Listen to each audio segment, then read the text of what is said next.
Hey everyone, thanks for being here as I go through the backed up back issues. When you see this video, I'll finally be done with my Januaries. And right now I only have a couple more days. Man, but hey, do it. Fucking do it, right? Do or die. No, actually, I'm going to just go through some back issues and stuff that are backed up. Hope you don't mind. Thank you for being here. Thanks for being cool to me. So I got this for 50 cents. I remember this way back in the day, you know. Alex Ross did all that. And I saw that in the Filthy 50 Centers, and it's freaking in mint. Look at this.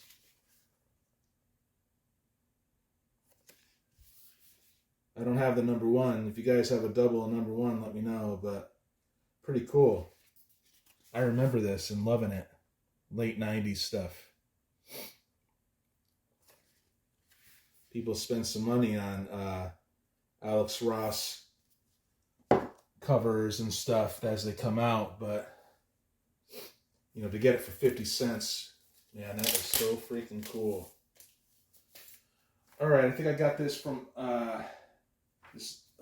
from my comic shop. It's a whole bunch of stuff all mixed together, but 1986 Dark Visions from Pyramid Comics. It looks cool to me. And for $1, it's certainly worth it. I do enjoy my black and white. You know, I love it. So this was worth $1. And it's in decent grade too. 1983 Coyote #1. I never read a Coyote. Now I'll be able to. And I know Epic is the indie line for Marvel back in the day. But I guess they were trying, right? So we'll see how this is. It looks pretty cool.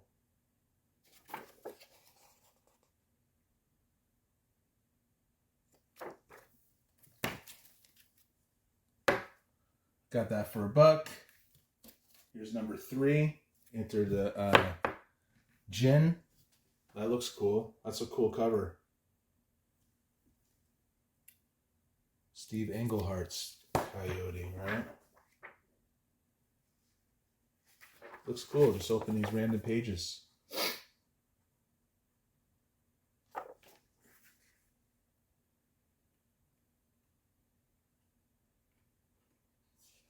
How Coyote chased his tail. Whatever, I don't know. What has gone before? See, the indies from the 80s did that. I know they do it a lot now too, but it's snappy. At least First Comics is snappy. Okay, I'm hitting you guys over the head. I'm hitting you over the head with 1984 Judge Dredd, number 13. No ape in the law. What? No one apes the law, right? Freaking cool. Now you guys know the story by now. I'm just like going through piles of comics and stuff. Don't mean to hit you over the head with Judge Dredd, but I love it. I'll be reviewing these 420 on a Wednesday, not this week. Well, maybe this coming up week. I've actually been reading again, but they've mostly been modern comics, which I had an attitude about. I'm starting to drop the attitude about modern comics and just realize, hey, just read 3 or 4 of them at once, and then you get the suspense back. Because modern comics kind of lose that suspense. Okay, here's issue 28, a later one.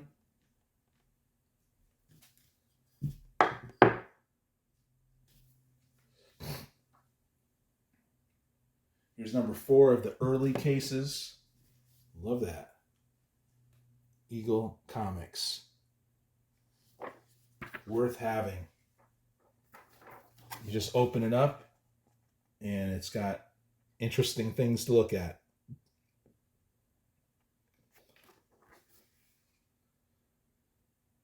Better than movies.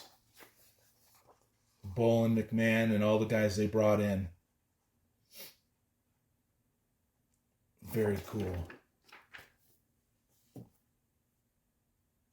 They're called the Filthy 50 Centers, and that's probably mid-2000. Ultimate X-Men 91. I need it for my run. Robert Kirkman, Salvador LaRocca. Seems like a cool artistic team. You open it up randomly, and it looks kind of okay. It's got Spidey in there, Ultimate Spidey. The original, before Bendis killed him off. And, yeah. So like I said, I'm dropping the attitude on these modern comics and just going to read like 3 or 4 at once. I did that recently, and I enjoyed it more. Here's 72. I don't even know if I should tell you guys when I buy these, but these are Filthy 50 Centers and lots of fun. Okay, so for 50 cents, 2000.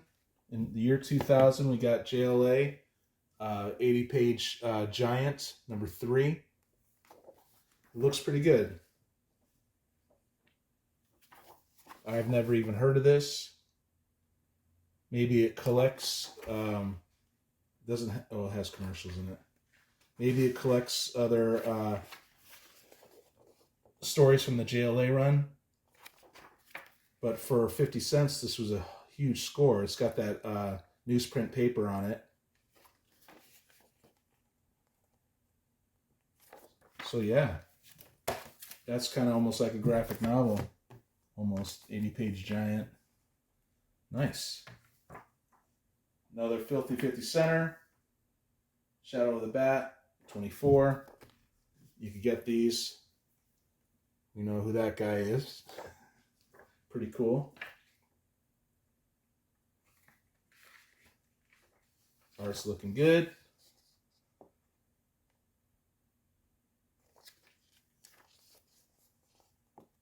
We will be reading this for 50 cents. Yay. 1984. Coyote.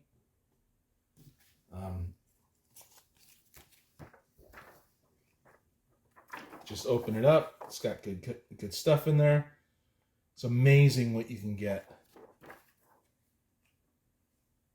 for 50 or under $1. It's amazing what you could find.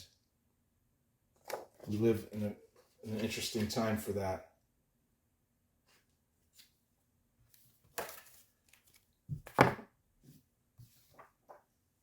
Okay, 1983's Camelot 3000, number 7.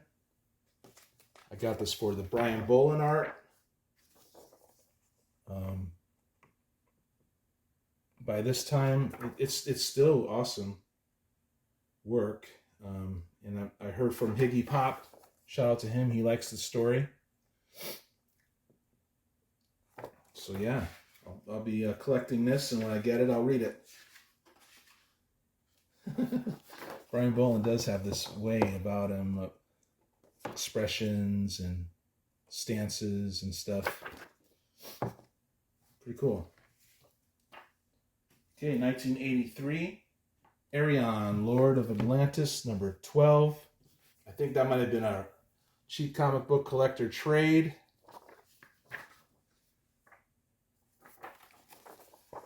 The pages are fading, but you could still read it. Looks cool. Can't wait to read stuff and just break down the concepts, and I love it. I freaking love it. It doesn't even have to be superhero comics, although I love my superhero comics too, as you guys could see. 15 of Arion, later issue. Looks cleaner. I bag and board all this stuff. I buy new bag and boards mostly. I take care of it. Take care of this stuff. Just like our other buddies say on other YouTube channels. It's your attitude, you know, about it. That's more important than nickel and diming everybody. Okay, we got a first issue here. 2007. I do like Andy Diggle, so I will read that. Andy Diggle, I remember reading the crappy Spider-Man stories from Brand New Day and all that. And Diggle, I don't know, was he on there? I don't know. It was around that time I was reading comics, And Diggle actually, his stuff flows. I know he's had some of his work adapted to movies. I forgot what, But yeah, I'll be reading that. Time's ticking by, kid. Oh, hitting you over the head with Judge Dredd. So yeah, number 29. What do you guys think? Do you even care about Judge Dredd? He is the law. And he ain't fucking around no more. Mega City 1. Taking care of business. Protecting the innocent. At all cost.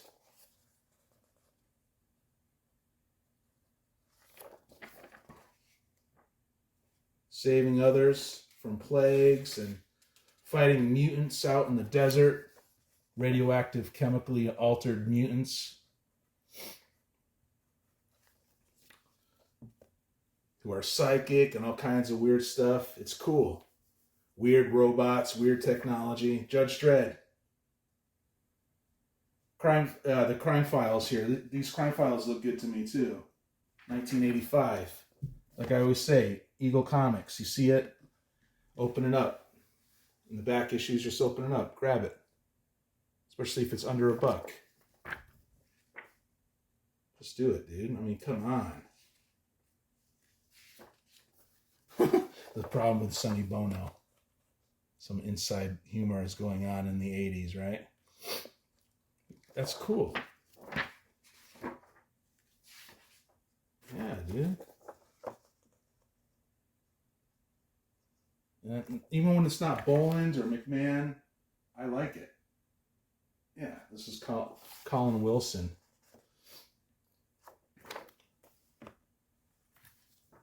Uh-oh. More of this stuff. 2006, Ultimate X-Men. Kirkman. Robert Kirkman. He's not really known for his Marvel work, is he? He's known for his Image work. But I collect the Ultimate X-Men. I should probably hone in on the early issues and start there, Okay, this came out a couple years ago, Steeple number 3.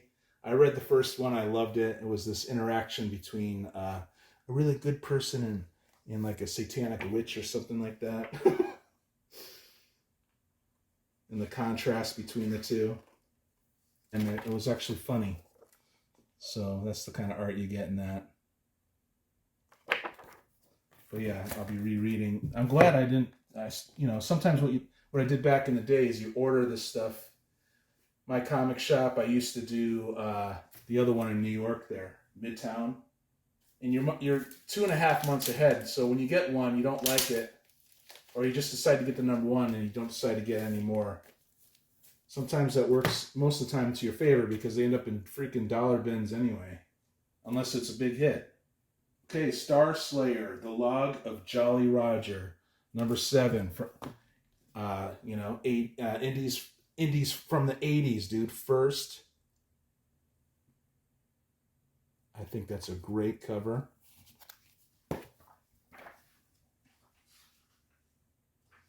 Yep. 1983.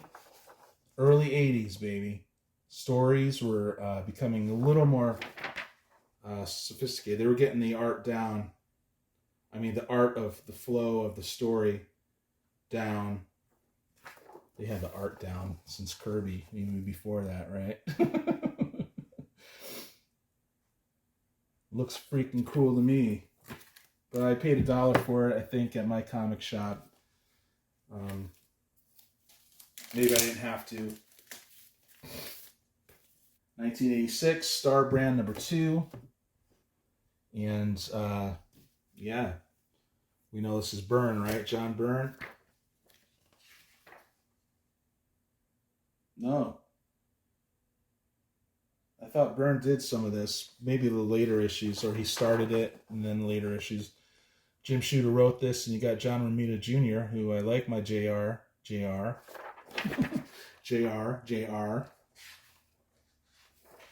especially around this time, but it's okay. I liked the idea of Star Brand when it was first coming out when I was a kid. Thought it was pretty interesting. But you could find this stuff, this New Universe stuff. But pick it up anyway if you have the room in your house, you know? You never know. Just pick it up, and if you don't like it, fucking recycle it. Okay, Ultimate X-Men 69.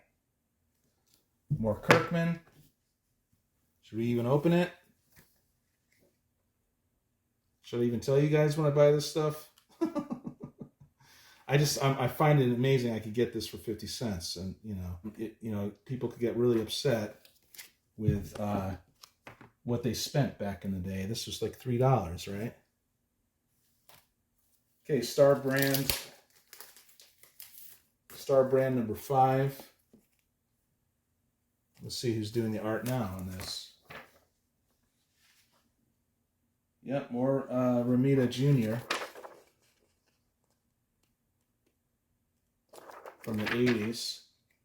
But it's almost like his early 80s was awesome. And then he started refining his own style.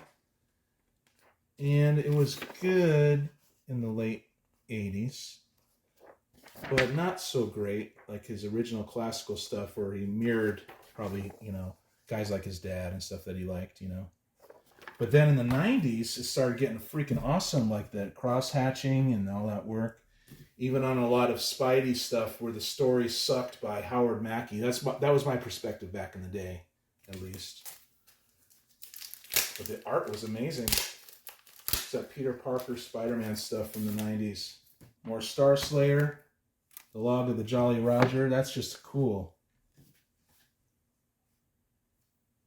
Now monthly by First. And the art's okay in there, but whatever's clever. Whatever's clever, right?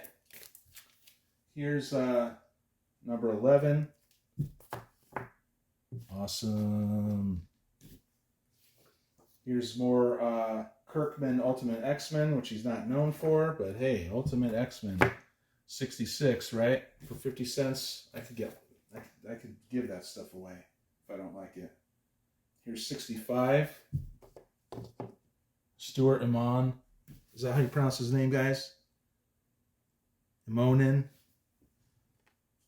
Brian K. Vaughan, another guy known for his indie work. That looks pretty cool to me. So I'm sure I'll like parts of Ultimate X-Men, maybe. Like I said, I'll just read the stuff 3 or 4 at once, and I'm like, oh, okay, wow, yeah. Stuff's really moving. Whoa. Another Judge Dredd, number 1. Number 1 in the Judge Child quest. Pretty cool. Interrogating a big monster, not even blinking. But you guys already know the story and that. I mean, how good the art is and all that stuff. Here's another number 1, the early cases. Heavy Metal Kid. Hello, fleshy one.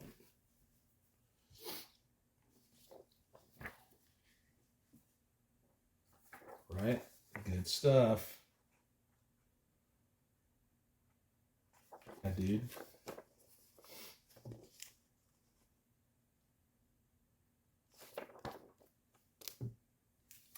Okay. I got this off eBay from a guy I knew. Well, he's a Facebook friend. I don't know if I met him, but yeah. Second printing of Nam number 1. Some Mike Golden art, I guess, right? Cool cover. Lots of detail. Never read the Nam. White pages.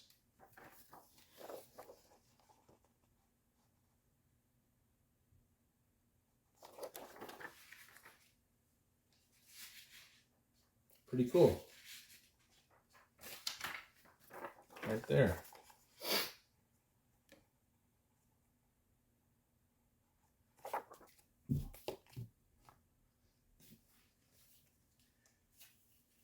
Like I said, all these back issues are just piling up on me, and so yeah, I'm just showing them before I put them in new backing and new bags and boards. But yeah, that's a cool Bronze Age flash. 226, I think in 1974 or something like that. Got that off the same dude I got the Nam from, and here's issue 300. So that's it, you guys. Well, we got a gatefold on that one.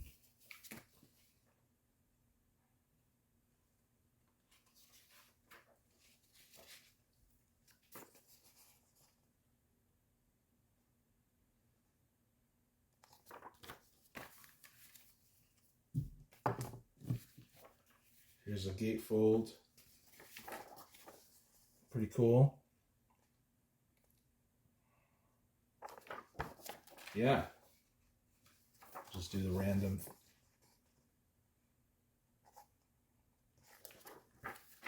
So I'm willing to trade with my friends.